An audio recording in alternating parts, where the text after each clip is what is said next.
UWA 7 nagkadawat og 62 ka mga request for assistance ikan sa mga OFWs na apektado sa gubat sa Middle East.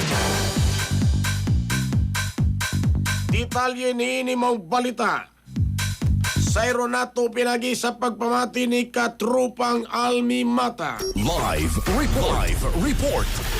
Yes, nakadawat og 62 ka request alang sa tabang ang Overseas Worker Welfare Administration sa Central Visayas kon OWA 7 sukad nagsugod ang tensyon sa Middle East.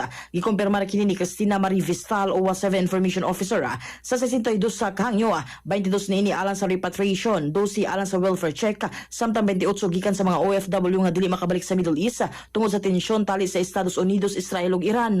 Matud ni Vistal nga nakaschedule na og chartered flight ang ahensya alang sa mga OFW nga nangayo og repatriation.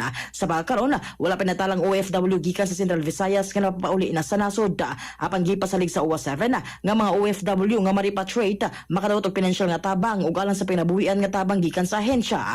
Ang matag OFW makadawat og 10,000 pesos hangtod 30,000 pesos nga financial assistance o 20,000 pesos nga livelihood assistance.